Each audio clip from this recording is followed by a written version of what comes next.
Kami percaya pemeliharaan Tuhan tidak akan pernah berhenti dalam hidup kami.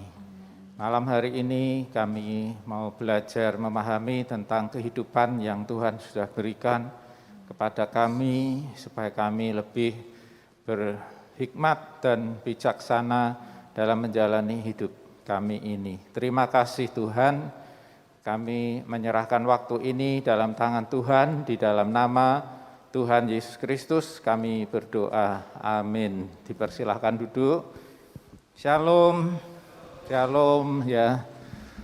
Ya, shalom teman-teman, rekan-rekan Kompas berdua. Malam hari ini kita bertemu dalam acara yang seharusnya kita adakan bulan Februari lalu, tapi gara-gara Omikron maka tertunda sehingga malam hari ini kita mengadakan. Nah, tema dari pembicaraan kita pada malam hari ini adalah midlife crisis atau krisis paruh baya. Saya menggunakan istilah krisis paruh baya saja ya.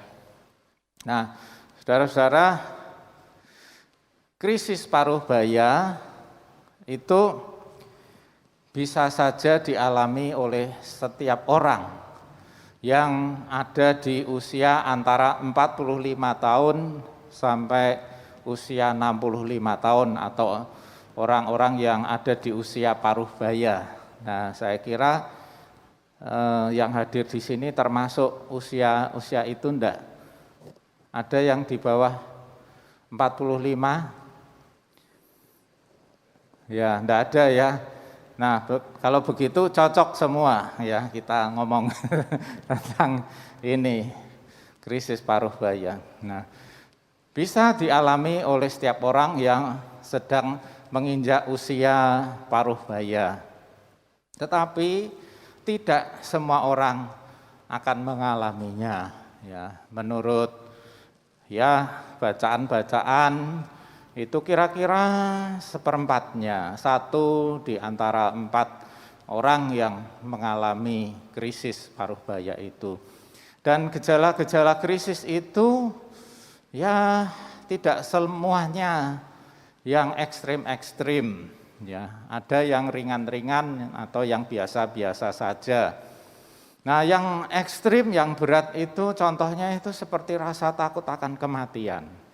Karena merasa bahwa dirinya ini kok aku wis tuwa ya. Ya. Lalu kemudian timbul rasa takut akan kematian itu. Betul, itu yang ekstrim terjadi. Mungkin di antara saudara mungkin tidak ada yang mengalami sampai seperti itu, tapi ada yang mengalami sampai seperti itu.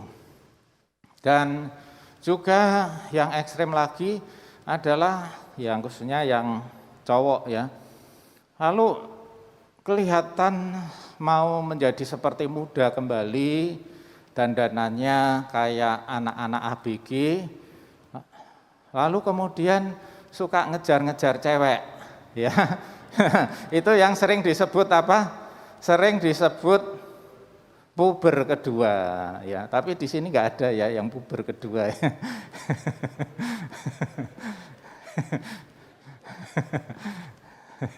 Ya, itu yang ekstrim-ekstrim.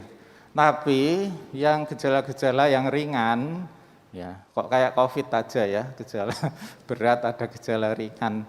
Yang gejala ringan itu banyak yang mengalami. Nah, ya, apa gejala-gejalanya? Gejala-gejalanya itu ya biasanya pada emosi, ya. Gampang tersinggung, gampang marah, ya sensitif. Nah, kenapa demikian? Karena biasanya itu orang yang di usia paruh baya itu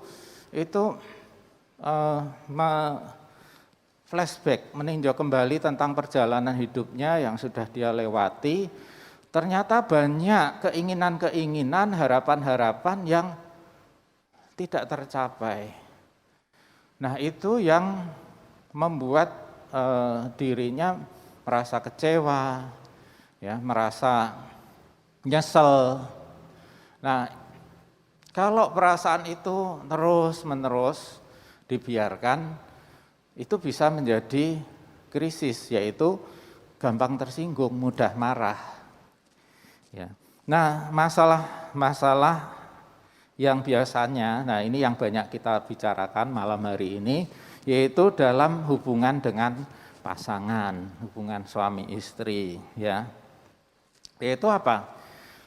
Yaitu hubungan antara suami dan istri itu tidak lagi romantis, ya. Tidak lagi romantis. Ya. Tidak ada kemesraan lagi, ya. Kata-kata lagu kemesraan ini janganlah cepat berlalu itu sudah lewat, ternyata sudah berlalu kemesraannya. Ya. Tidak ada lagi greng, ya, katanya seperti itu. Nah, berarti kalau dulu, apalagi waktu pacaran itu, kalau sentuhan itu seperti kesetrum, greng gitu ya.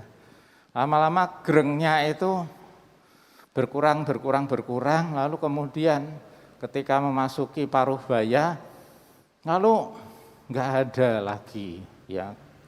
Setrum greng-grengnya itu sudah tidak ada. Nah, juga termasuk dalam gairah dalam melakukan hubungan seks itu juga berkurang. Karena apa? Karena hubungan seks itu kok kurang memuaskan, ya. Pada pria juga mungkin mengalami masalah, ya, gelisah, khawatir dengan kejantanannya. Ya. Nah itu kalau pada wanita itu kurang bisa menikmati hubungan. Nah terus akibatnya apa? Kalau hubungan romantis itu menjadi berkurang, maka komunikasi juga menjadi berkurang.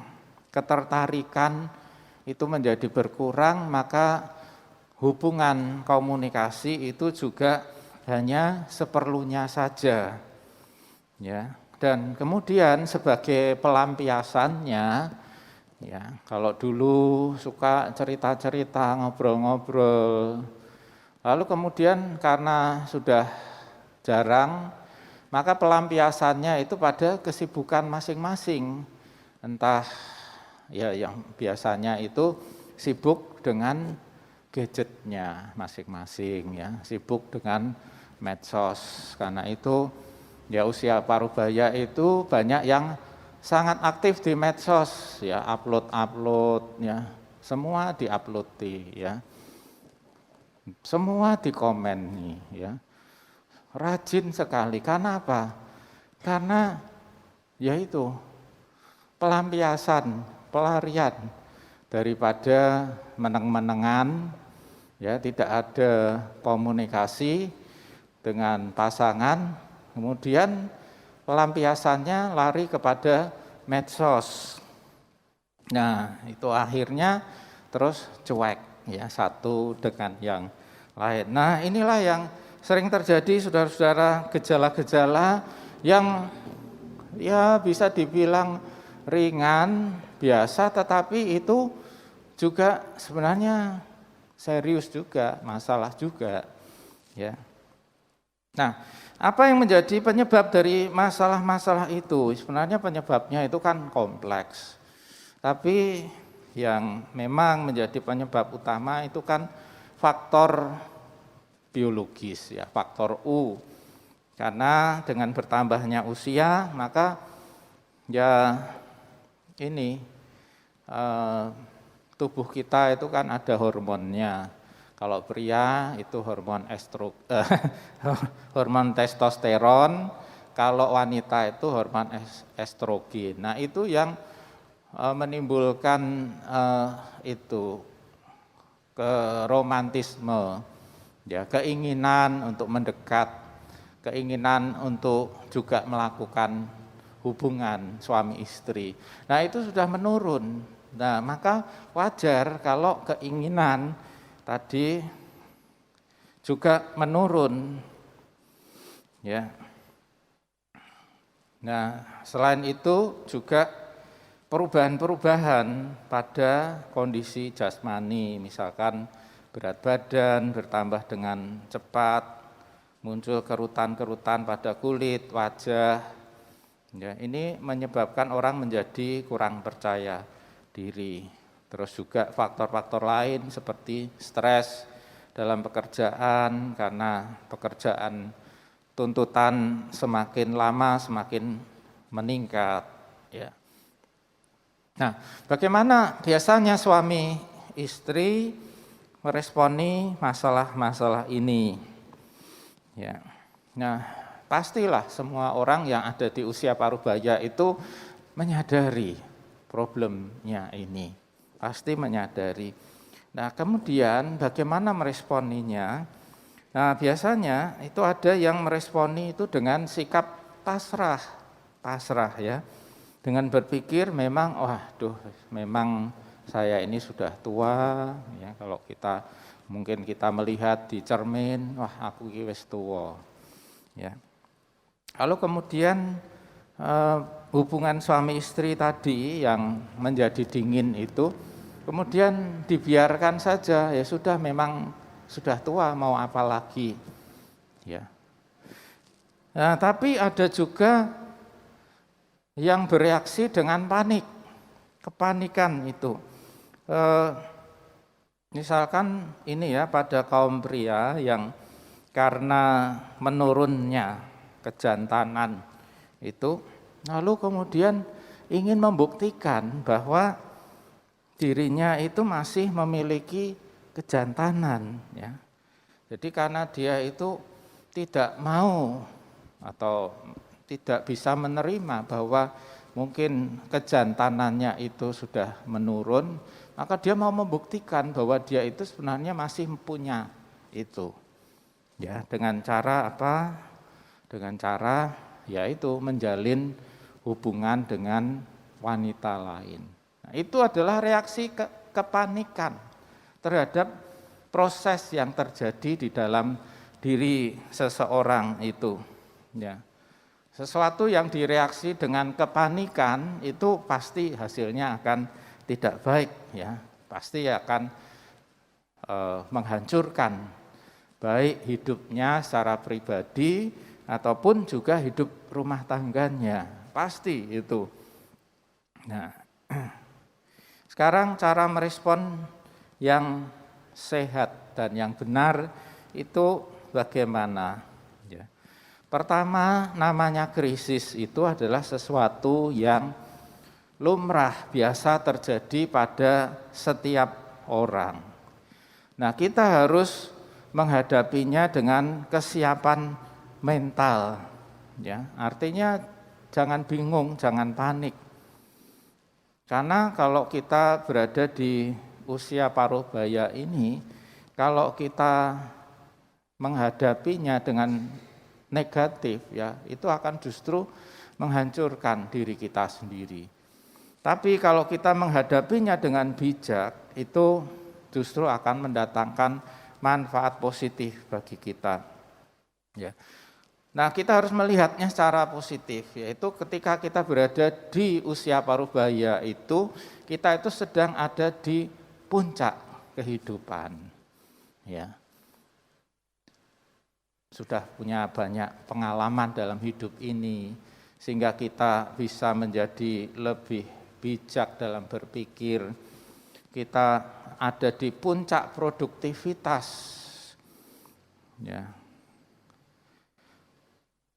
Siapapun, ya, entah itu mungkin orang yang kerja sebagai mungkin dagang, mungkin bisnismen, atau bahkan juga hamba Tuhan, ya. Ketika ada di usia parubaya itu adalah ada di puncak kehidupan, puncak produktivitas.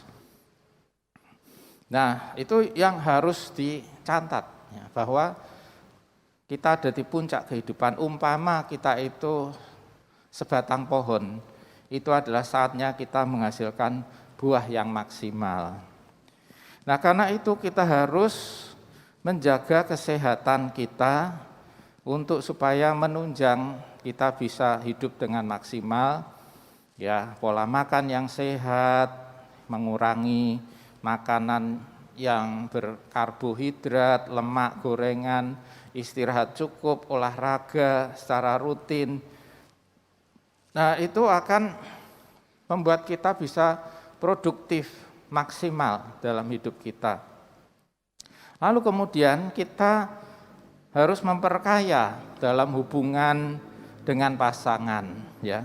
Hubungan suami istri itu tidak melulu soal seks, ya. Seks itu hanya sebagian dari aspek hubungan suami dan istri, tapi menyangkut banyak hal, ya.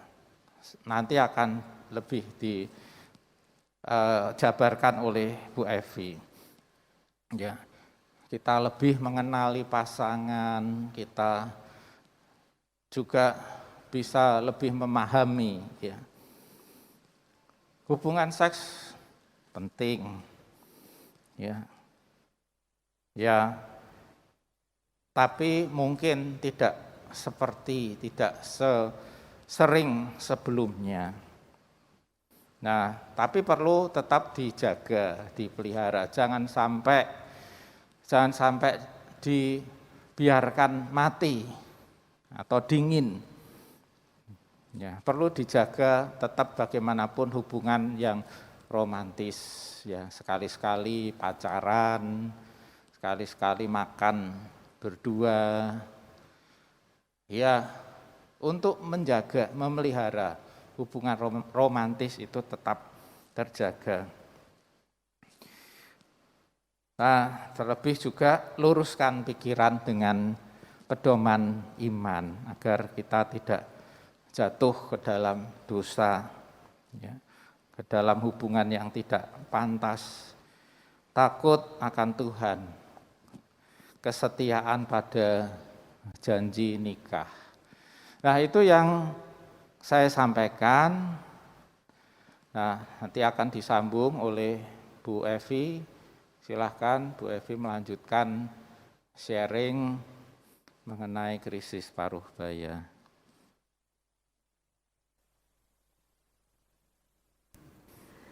Shalom sahabat Kompas Berdua, komunitas Pasutri, baik yang hadir di tempat ini maupun yang mengikuti dari rumah, selamat malam.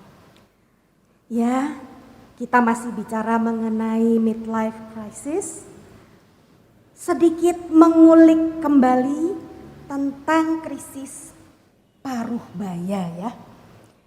Nah, di usia paruh baya kita ini, itu ada kecenderungan orang untuk menjadi oversensitif. Kita tahu sensitif, ya, mudah sekali bereaksi terhadap stimulus dari luar. Lah, yang oversensitif itu artinya sensitifnya berlebih-lebihan. Bisa dibayangkan seperti apa itu oversensitif. Nah, kondisi oversensitif ini bukan tanpa sebab. Itu terjadi dalam kaitannya dengan kondisi kita ini loh, yang memasuki usia paruh baya. Itu ada aspek-aspek yang bikin kita ini merasa tidak puas, banyak ketidakpuasan, karena otomatis itu berbeda dengan kondisi ketika kita masih di usia jauh di bawah-bawah paruh baya itu. Nah, oversensitif yang berkaitan dengan kondisi paruh baya kita ini meliputi aspek-aspek seperti tadi, ya, yang sudah dijabarkan Pak Gunawan. Rangkumannya adalah aspek penampilan, aspek pencapaian, aspek kebugaran, dan yang terakhir yang kita akan bahas cukup panjang nanti adalah aspek kualitas hubungan kita, relationship kita dalam pernikahan. Karena ini adalah komunitas pasutri. Yaitu yang akan kita bicarakan hari ini. Nah, kalau tadi Pak Gun sudah jabarkan tentang penampilan, pencapaian, kebugaran begitu ya. Sudah cukup panjang ya Pak Gunawan tadi. Nah, sekarang kita akan soroti tentang kualitas hubungan atau relationship di dalam pernikahan kita. Nah, hubungan dalam pernikahan kita itu bersama pasangan itu meliputi ada komunikasi verbal, perkataan yang kita ucapkan, jawaban yang kita berikan kepada pasangan kita. Contohnya apa? Ketika kita ditanya, "Pak," nah itu bisa ada dua macam jawabnya. Ya, ada, "Pak," "Oh," "Apa?" Itu komunikasi verbal seperti itu. Ada juga yang namanya body language, bahasa tubuh. Contohnya apa? Ketika pasangan suami istri ada kesempatan untuk duduk berdua jejer gitu ya. Itu kelihatan. Apakah mereka cenderung duduknya mendekat atau masing-masing cenderung adoh-adoh, jauh-jauh. Bisa dilihat juga apakah di antara mereka malah ada dikasih sekat tas, tasnya dikasihkan di tengah-tengah, bukan taruh situ.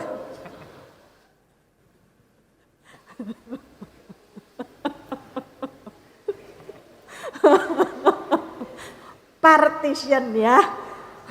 Ojo cedak-cedak aku. Sumuk.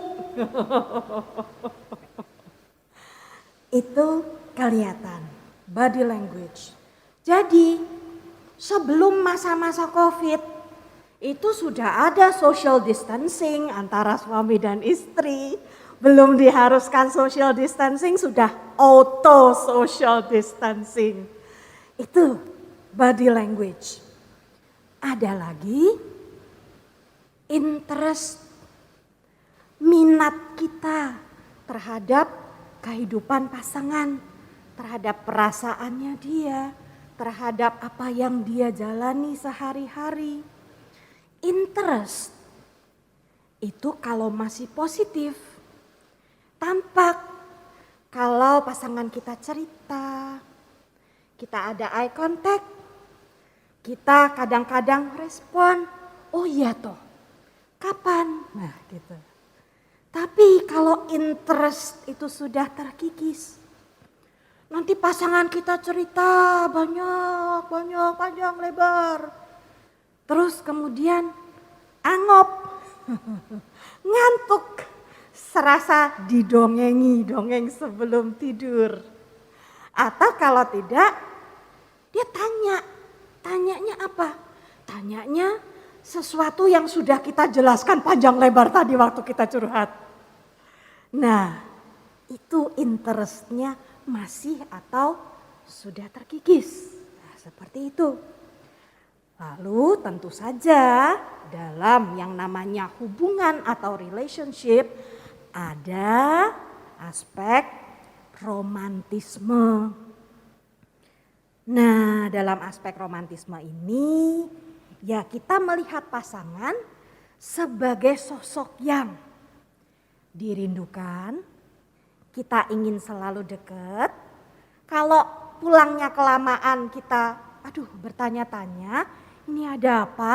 Apakah ada rapat mendadak di kantor? Apakah ada sesuatu yang saya tidak tahu? Atau kita melihat pasangan sebagai sosok yang menyebalkan, nek iso dijauhi. Kalau biasanya jam pulang kerjanya jam 4, ini waktu sudah menunjukkan jam 4 kurang seperempat, itu perasaan bagaimana? Wah, meh jam 4, wong kae meh balik.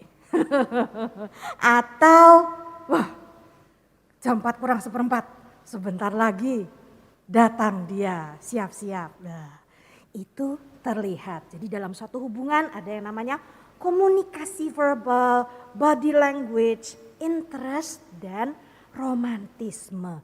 Nah itu kualitas hubungan atau relationship ini itu memainkan peranan yang penting dalam menentukan apakah dalam hidup orang-orang Paruhbaya akan terjadi midlife crisis atau tidak. Itu mainkan peranan yang penting, porsinya gede.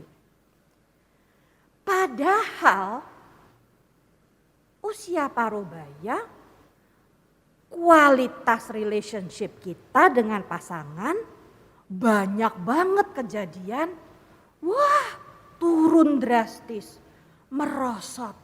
Nah itu dia, bagaimana kok itu bisa sampai terjadi seperti itu. Di antara sekian banyak sebab, waktunya kan terbatas ya, kita ambil 2 saja yang umum. Nah, umum terjadi, ini yang pertama ya. Kalau di awal-awal kita menikah itu kita suami dan istri berada dalam fase hubungan yang cukup baik, kenal sama pasangan kita. Cukup baik. Lah soalnya kalau tidak kenal, lah kok yo merit kan medeni toh, bahaya. Makanya kita cukup kenal untuk memutuskan, oh iya orang ini yang akan jadi pasangan hidup saya saklawase, gitu kan ya. Lalu tahun berlalu, jalan bareng-bareng, kita makin lama makin kenal. Sampai terus berjalan, tiba pada satu titik kita merasa nih ya, oh saya sudah sepenuhnya kenal. Waktu kita sampai pada satu titik kita merasa sudah kenal betul pasangan kita, di situ kita sering berpuas diri. Kita puas dengan asumsi-asumsi kita tentang pasangan kita. Padahal belum tentu semuanya benar loh. Tapi kita berasumsi. Toh kalau kondisinya begini toh, dia pasti akan bereaksi begitu. Kalau ditawari ini, oh dia pasti enggak mau. Itu asumsi. Dan parahnya kalau sudah merasa, wow wis kenal, berasumsi-asumsi gitu kan.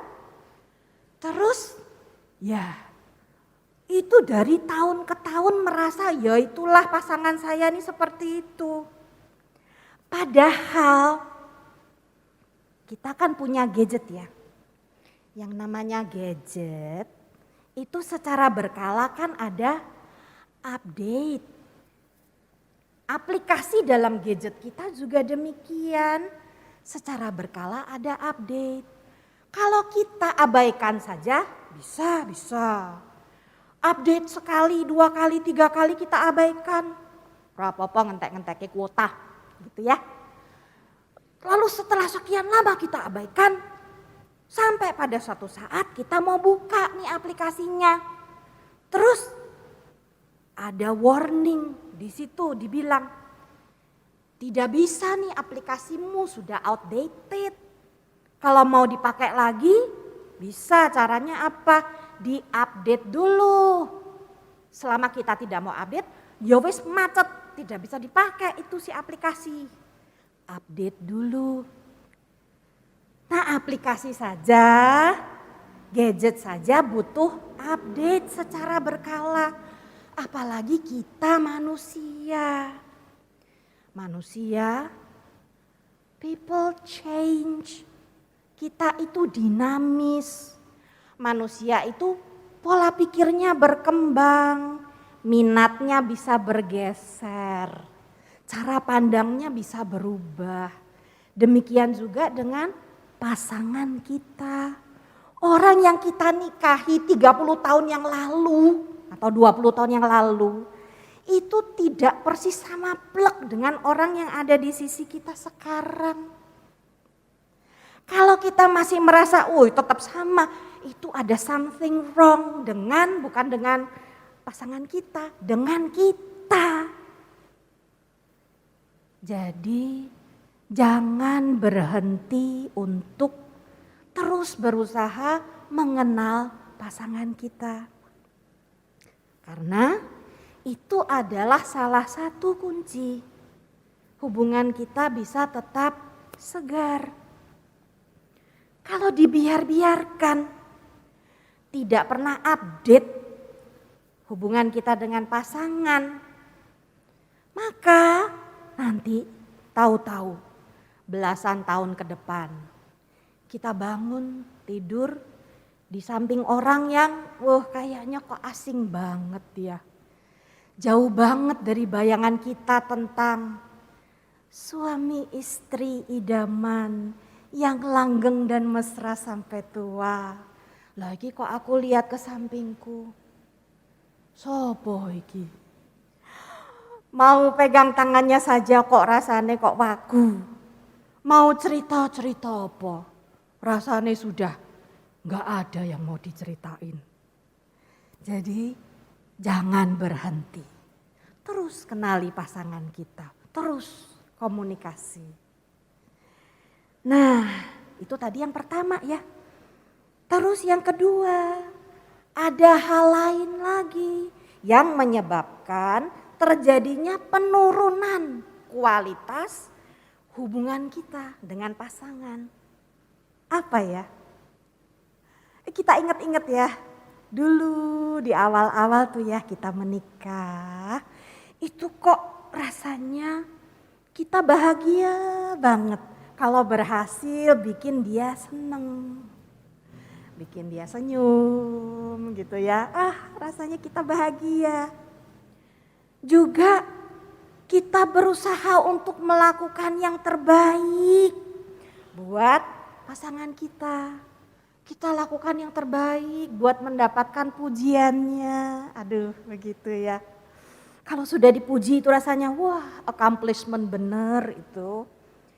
Nah, kita juga berusaha keras untuk tidak membuat pasangan kita sedih, kecewa. Aduh, pantangan itu ya, jangan sampai yayangku sedih dan kecewa gitu ya. Nah, lama-lama berubah. Nah, kenapa berubah? Bisa jadi karena kita merasa, percuma. Usahaku tidak dihargai.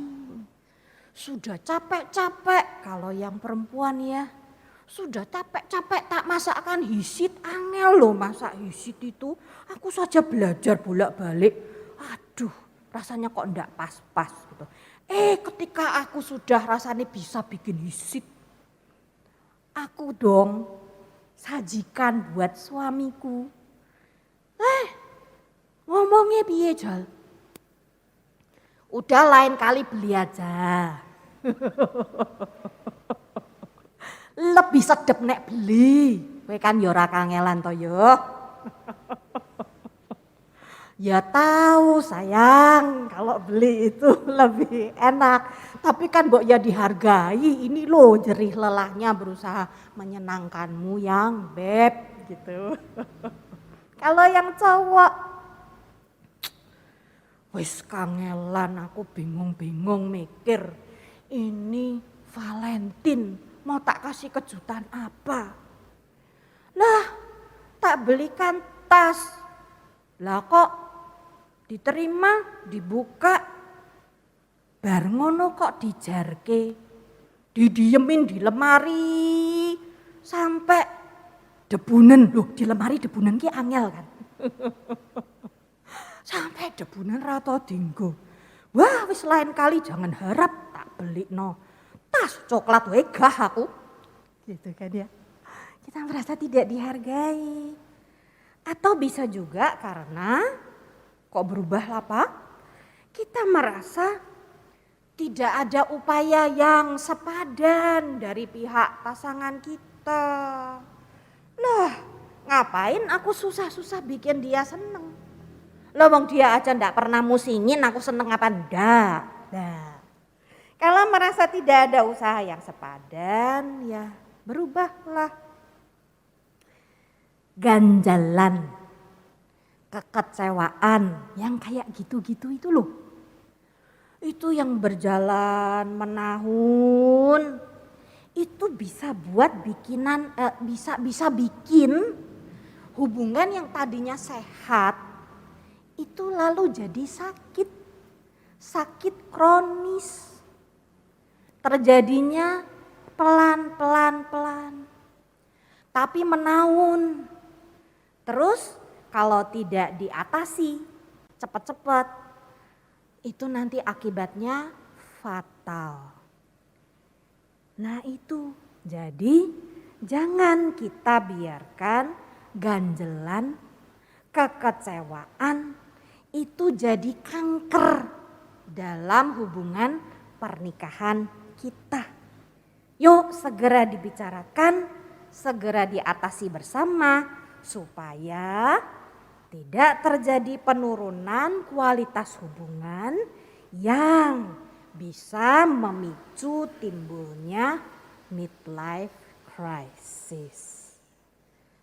Nah itulah tadi sharing kami, Pak Gunawan dan saya, tentang krisis paruh baya.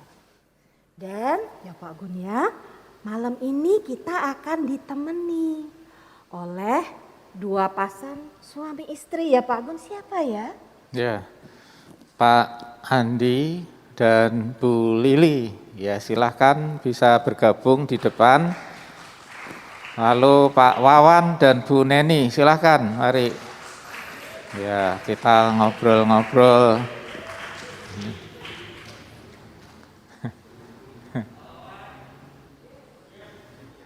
Ya, silakan. Boleh bebas.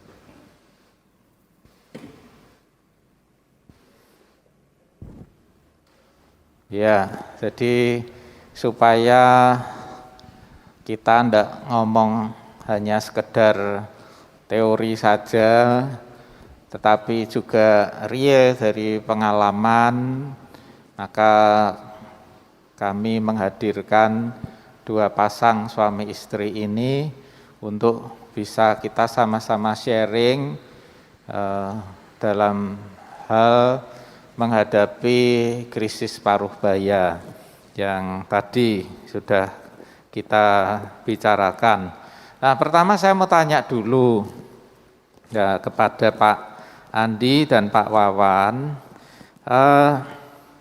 masalah-masalah apa sih yang sering terjadi atau dialami oleh orang-orang yang berusia kayak kita-kita ini loh.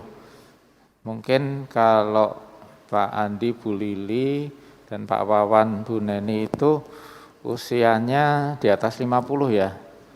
Ya, di atas 50 ya? Bukan, di bawah 50, aduh.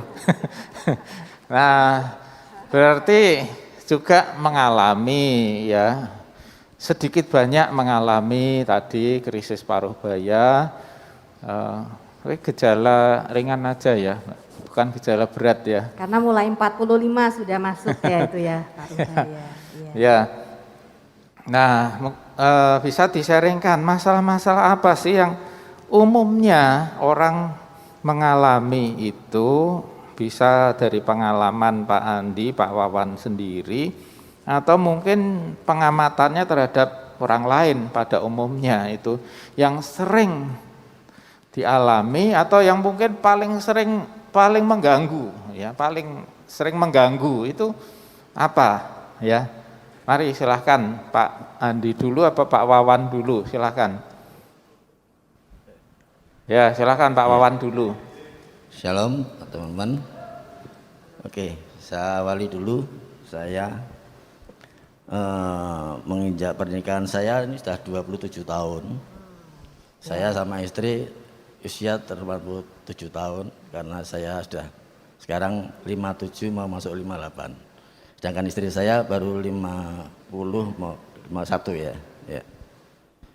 Di saat sekarang ini usia saya ada ini sering yang saya alami usia-usia segini ini yang di rumah saya merasakan untuk sekarang tuh merasa kesepian ya karena anak-anak saya sudah besar, yang satu sudah di Surabaya, yang satu kuliah, jadi mereka punya kegiatan-kegiatan masing. Dan saya kadang kalau semua di rumah tuh kayak orang pacaran Pak ya, tapi bukan saya mau sok-sokan, saya mau melihatkan sok romantis, enggak, saya tipenya bukan orang romantis. Sedangkan istri saya orangnya pengen disayang, manja Pak ya. Jadi kadang kalau semua saya sendirian di rumah tuh dia bilang, sok ben Dewi itu merasakan kayak ini ya. Nah wes ini belajar kalau kita tuh hidup sendiri sudah. Jadi yang mengganggu saya atau dalam arti untuk ketidaknyamanan sekarang saya nih sering berdua Pak ya, karena sering anak-anak punya komunitas sendiri, sedangkan anak saya yang pertama sebelum di Surabaya mereka juga punya komunitas sendiri, yang kecil juga punya komunitas sendiri, jadi sering keluar rumah. Kalau di rumah ya seringnya kalau saya waktu di rumah malam tuh ya sudah ngobrol, nonton TV gitu aja Pak. Jadi intinya ya itu, garis besarnya saya merasa kesepian. Yang ditakuti untuk istri saya nanti untuk hari tuanya juga begitu mungkin begitu. Ya, jadi kalau romantisnya tidak masalah ya. Jadi kalau saudara-saudara yang mau belajar bagaimana sih caranya mempertahankan hubungan supaya tetap romantis, bisa tanya sama Pak Wawan ya, Pak. Caranya piye Pak supaya tetap romantis ya? Ya. Tanya sama Pak Wawan. Cuma masalahnya buat Pak Wawan itu adalah kesepian karena jauh dari anak ya. Ya, itu yang dialami oleh Pak Wawan ya. Nah, silahkan Pak Andi, silahkan. Iya, terima kasih Pak Gun untuk kesempatannya. Selamat malam teman-teman semuanya. Shalom. Ya. Permasalahan di usia sekitar 45 sampai 65 ini saya sudah memasuki usia yang 51. Jadi ya memang benar saya ini mengalami permasalahan tentang ya perubahan di dalam tubuh. Artinya gigi mulai lepas. Jadi gigi saya 3 yang di depan lepas. Istri saya melihat, wah kini pasang gigi, oke ngomongnya lidahnya keluar gitu. Jadi perubahan ya saya aduh. Lah terus ya mulai saya pasang gigi palsu. Lalu memang itulah orang yang sudah mendekati ya lanjut usia gitu ya. Lalu rambut saya itu mulai pada rontok depan. Saya melihat wah ke depan ini rontok terus nanti saya bisa budak gini Imam. Ya, mulai rontok. Lalu juga mata ya juga sudah mulai kabur, harus pakai kacamata. Saya bercerita, "Mi, kuwi rambutmu putih mulai oke, kowe nek putih kabeh ngembak piye aku mbok. Aku gini yo, nanti kalau sudah mulai putih semua, nanti tak semir jadi yang berwarna. Saya nggak mau semir putih. Semir hitam dah. Saya dia seperti muda, dia bilang gitu. Jadi memang permasalahan untuk yang faktor U itu sudah nggak bisa dilepas.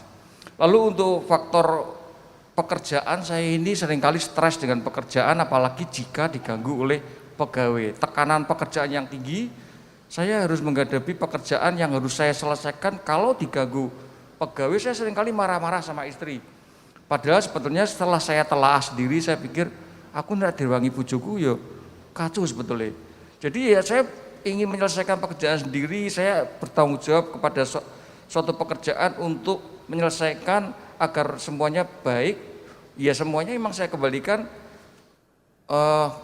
ke istri, ke anak untuk masa depannya. Saya hanya sebagai alat untuk, tapi saya mudah marah, mudah emosi gitu. Memang saya merasa saya nggak boleh seperti ini. Saya harus kadang juga harus introspeksi. Dan selanjutnya untuk permasalahan seks yang seringkali masa-masa yang sebetulnya sebagai laki-laki, kalau laki-laki sih tetap seperti Pak Wawan, tetap semangat ya, saya pun tetap semangat ya. Tetapi istri mulai masuk di usia yang sekian, dia sudah habis masa menopausnya, diajak seringkali susah. Saya waduh sedih mateng aku. Saya kenal Firman, mau mencoba untuk yang lain, loh duh nggak boleh. Saya pakai cara lah, cara ya dalam arti Disuap dulu tuh Pak. disuap. Ya memang suapnya dengan saya setiap kali bekerja dapat berapa pun tak kasih ke dia. Misal mandi mie sama ki aduke tak tarik sekalian yuk. Jadi ya pakai cara bagaimana lah. Yang penting seperti Bu Evi mengatakan ada komunikasi yang penting. Ya, dan Ya. ini hati-hati nanti pulang-pulang jangan berantem ya. Oh enggak. Itu yang menjadi permasalahan saya di usia-usia sekian, memang saya harus menerima dan saya harus bisa menyikapi dengan bijak untuk yang lebih baik. Itu teman-teman. Ya, tadi masalah, oh ya kasih semangat dulu. Ya. Ya, oke, ya silahkan. Kalau tadi sudah ada curhat dari teman-teman kita yang cowok ya, sekarang giliran yang para istri. Bisa dari Bu Lili ya. Bu Lili dari itu ya tadi 4 aspek ketika kita masuk ke usia paruh baya ya tadi ya, ada yang penampilannya, pencapaiannya bikin resah, kebugaran dan kualitas hubungan itu ya. Dari 4 itu mana toh yang menurut Bu Lili itu berpotensi paling meresahkan buat kita nih kaum wanita? Yang mana ya Bu ya? Ya, makasih ya untuk waktunya. Untuk sekarang ini yang meresahkan otomatis kebugaran. Kebugaran ya. Kita terlalu banyak bekerja, jadi waktunya untuk olahraga itu malah jarang Bu. Jadi kita kejar pekerjaan yang setiap pagi itu sudah ada harus ini gitu. Kejar tayang ya. Jadi untuk olahraga itu kita kadang paling jarang sekali untuk olahraganya itu yang terbengkalai. Ya tapi kita menyikapinya dengan ya udahlah, maksudnya kita bangun tidur, kita mengucap syukur, terus kita gerak-gerak badan sendirilah di atas untuk membugarkan diri kita sendiri. Nah, kalau kita sadar, oh kebugarannya kok sudah merosot ya ini ya. Dukungan apa yang kita harapkan dari suami supaya kita tidak merasa semakin ngelokro gitu ya. Kalau menurut Bu Lili butuh dukungan apa dari suami? Diajak jalan jogging ke Mugas Bu. Oh. Kalau jalan di rumah itu kelihatannya kurang serak kan. Jalan di tempat dong. Jalan di jalan tempat di kan melihatnya hanya tembok. Ya. Kalau kita bisa jalan di Mugas kan bisa bersosialisasi dengan orang juga. Maksudnya pemandangannya kita lebih luas, lebih seger gitu loh Bu. Maksudnya gitu. Pak Andi, weekend ya Pak, siap ya Pak diajak olahraga. Iya. Gitu, terima kasih. Bisa disambung dengan Pak Gunawan, ada pertanyaan lagi? Iya. Ke bapak-bapak lagi ya. Tadi Pak Wawan bilang hubungan romantis, mungkin bisa berbagi tips-tipsnya itu ya buat kita semua, bagaimana supaya tetap bisa memelihara hubungan yang romantis itu ya. Silahkan Pak Wawan. Sekali lagi saya tipenya bukan tipe laki-laki romantis, tapi istri saya yang tipe romantis Pak. Jadi saya belajar dari istri saya. Dia inginnya pengen disayang, dimanja. Jadi saya sedikit-dikit dari dulu memang saya orangnya tidak romantis. Tapi saya mau belajar dari istri saya, dia orangnya pengen disayang gitu. Jadi saya belajar dari situ untuk menjalin hubungan supaya bagaimana untuk kita bisa romantis, tapi bukan sok romantis ya. Jadi semua dari gaya hidup. Saya belajar dari Komsil, di mana kita juga gaya hidup Pak ya, semua ya. Bukan karena dibuat-buat, sok di gereja kalau begini nanti di rumah begini, enggak. Dimanapun saya sekarang juga itu proses memang. Jadi kita melakukan gaya hidup itu proses, tidak sekali atau 2 kali aja kita maunya melakukan, tapi bagaimana kita mau melakukan. Dan itu saya lakukan terus menerus. Jadi kalau saya jalan, istri saya rangkul ya. Terus kalau seumpamanya saya pergi, dia minta ada yang lupa, dia minta cium ya saya cium ya. Jadi ini kebiasaan saya di rumah Pak. Ya benar. Kalau pengen tahu ya tanya aja anak-anak saya. Jadi itu yang tahu saksinya kan. Jadi semua menjalin hubungan supaya kita tetap romantis. Kadang dia bilang kamu tuh sudah kayak dulu lagi. Memang beda sudah di usia sekian, memang suruh kayak dulu terus ya beda. Tapi kan secara tadi yang dikatakan Bu Lili, secara fisik ya, puji Tuhan saya sedang olahraga sama istri. Dia olahraga badminton dan saya juga badminton, terus jalan sehat tiap 1 minggu 2 kali. Itu membuat saya memang sedang olahraga, jadi mungkin saya bilang menjaga kebugaran saya itu Pak. Bagus banget ya. Jadi sebenarnya menyadari bukan tipe yang romantis, tapi ada usaha, diusahakan bikin checklist ya. Rangkul istri, cek. Sun istri, cek gitu ya. Harus ada checklistnya gitu. Nah, ini tadi kan Pak Wawan sudah terus terang ya sama kita ya, saya bukan tipe yang romantis, tapi istri saya tuh justru romantis, pengennya disayang gitu kan. Nah di dalam sekian puluh tahun hubungan bersama suami, itu kan pasti ada masa-masanya kita merasa kecewa, ada ganjelan, itu kan pasti kan ya. Nah bisa ndak ya kita dibagi nih ya pengalamannya, mengatasi ganjelan, kekecewaan sama pasangan. Tadinya rasanya kok enggak enak gitu. Tapi karena saya lakukan ini, maka sekarang wah lebih baik gitu. Ada enggak pengalaman yang seperti itu Bu Neni? Baik. Tenang Pak Wawan, tadi sudah di briefing, tenang. Rada romantis ya. Ya. Pasti ada ya. Sudah. Pasti ada. Sewaktu dia marah. Oh. Ya. Sewaktu marah ya. Ya. Oke. Ini pemilihan katanya sangat hati-hati di sini. Kalau dia mengucapkan, namanya juga emosi ya. Jadi dia kalau mengucapkan waktu marah, nadanya terlalu tinggi. Nah, itu saya ya agak kecewa seperti itu, dan saya ngomong, Mbok jangan ngomongnya seperti nadanya ndak enak gitu. Oh, langsung Yeah. diomongkan. Wah, ya. Nggak pakai dipendem-pendem ya. Ndak. Wah, itu bagus. Langsung diomongkan. Soalnya memang saya ndak suka yang pendem-pendeman ya. Marahin nanti meludak di waktu yang sudah Kalau nggak tahan lagi ya, heeh. bludak kayak air gitu ya. Ya.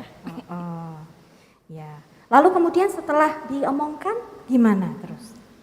Ya kita kan pasti lihat situasi dulu. Kalau suami sudah agak mereda, baru aku ngomong, ya bertengkar, tapi jangan omongannya jangan seperti itu. Pelan-pelan lah diubah. Ya, berarti ada kiatnya ya. Ya. Kita luruskan tapi ojo langsung saandeng saknyat waktu suaminya masih capek, masih emosi tinggi langsung dikoreksi gitu, jangan ya. Tunggu sampai adem dulu ya. Puji Tuhan. Sharing yang sangat menarik sekali. Nah, bersamaan dengan berakhirnya sharing dari Bu Neni, selesai juga ya sesi sharing kita hari ini ya Pak Gunawan? Ya, ada yang mau ditambahkan lagi? Oh iya boleh. Oh iya, boleh. Di usia parubaya seperti kita ini, kita menyadari bahwa kita adalah orang-orang beriman. Yang mana sekali waktu pada titik tertentu kita habis hidup di dunia ini. Akan kembali ke surga. Jadi di akhir usia parubaya saya ini, saya melihat pasangan saya berusaha untuk memberi sukacita yang saya bagikan. Dengan cara membangun kasih ya yang Tuhan beri. Apalagi saya seringkali ikut dalam peneguhan pasangan calon pengantin baru, janji iman. Saya teringat baik susah maupun duka, baik apa maupun apa. Saya menjadi teringat. Jadi saya melihat istri saya sekarang enggak bakal itu. Bagaimana saya bisa memberi yang terbaik? Lalu mumpung kita diberi napas kehidupan oleh Tuhan, saya akan membangun 3 hal. 3 hal dalam istri saya memperhatikan, saya mau mendengar perkataannya, kadang saya memberi ciuman. Itu penting, karena ini adalah perintah Tuhan juga. Dan kita akan kembali ke surga di sana, mumpung masih ada kesempatan bangun hubungan suami istri, apapun permasalahannya, ikutkan Tuhan di dalamnya, nanti semuanya akan baik adanya. Itu saja yang jadi pesan saya. Semoga di usia-usia seperti kita, midlife crisis, tetap jika Tuhan dihadirkan, semuanya akan membawa berkat untuk kita semuanya. Itu aja, terima kasih. Amin. Ya, sebagai penutup ya, saya mau mengajak kita untuk membaca 2 ayat firman Tuhan yang terdapat di dalam Maleakhi pasal 2 ayat 14 sampai 15. Ya, Maleakhi pasal 2 ayat 14 dan 15 yang berkata demikian. Dan kamu bertanya, oleh karena apa? Oleh sebab Tuhan telah menjadi saksi antara engkau dan istri masa mudamu. Ini jangan salah baca ya, bukan istri mudamu ya. Tapi istri masa mudamu, artinya istri ketika engkau nikahi dia pada waktu kamu muda. Yang kepadanya engkau telah tidak setia, padahal dialah teman sekutumu dan istri seperjanjianmu. Teman sekutumu dan istri seperjanjianmu. Bukankah Allah yang esa menjadikan mereka daging dan roh? Dan apakah yang dikehendaki kesatuan itu? Keturunan ilahi. Jadi jagalah dirimu dan janganlah orang tidak setia terhadap istri dari masa mudanya. Ini firman Allah berbicara kepada para suami, tapi juga bisa dan mestinya diterapkan juga kepada para istri. Istri juga harus setia kepada suami, suami setia kepada istri, karena Tuhan yang menjadi saksi di antara kita. Artinya ketika kita mengucapkan janji nikah, ketika seperti disampaikan Pak Andi tadi, aku mengambil engkau menjadi istriku, atau aku menerima engkau sebagai suamiku yang sah dan satu-satunya, aku akan mengasihi dan melayani engkau dalam suka maupun duka, dalam kelimpahan ataupun kekurangan, baik dalam keadaan sehat maupun sakit, dan hanya kematian sajalah yang memisahkan kita. Nah, ketika kita mengucapkan janji itu, Tuhan menjadi saksi di antara kita. Memang betul ada saksi secara manusia, keluarga kita, orang tua kita, saudara-saudara kita, atau jemaat, atau pendeta, hamba Tuhan yang melayani, tapi lebih dari semuanya itu ada saksi yang menjadi, ada pribadi yang menjadi saksi dari janji yang kita ucapkan, yaitu Tuhan sendiri. Ya, amin. Mari kita bersama-sama berdoa. Tuhan, kami mengucapkan syukur malam hari ini Engkau bawa kami untuk menyadari ya Tuhan akan rancangan Tuhan yang Kau berikan kepada kami dalam hidup ini yang kami jalani. Walaupun ada berbagai macam masalah yang harus kami hadapi, tentang kondisi fisik kami yang mengalami perubahan, juga masalah-masalah yang ada kami hadapi di dalam pekerjaan, stres, juga masalah-masalah di dalam hubungan kami sebagai suami dan istri. Tuhan, semuanya itu kami bawa kepadamu, dan kami mau menjalani semuanya itu di dalam takut dan kami dalam ketaatan kami kepada Tuhan yang telah mempersatukan kami dan menjadi saksi dari janji pernikahan kami.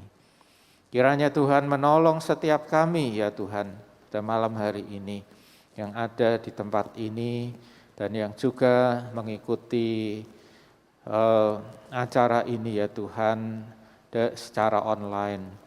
Tuhan menolong setiap kami sehingga kami boleh menjalani hidup pernikahan kami dengan berhasil ya Tuhan. Kami memelihara kesetiaan kami satu terhadap yang lain, kasih kami, bahkan kami boleh semakin diperkaya di dalam kasih kami, dalam hubungan kami satu dengan yang lain. Terima kasih ya Tuhan, kami mengucapkan syukur kepadamu. Di dalam nama Tuhan Yesus Kristus kami berdoa. Amin. Amin. Mari kita sama-sama berikan aplaus ya. Terima kasih pada Pak Andi, Bu Lili, Pak Wawan, Bu Neni. Terima kasih.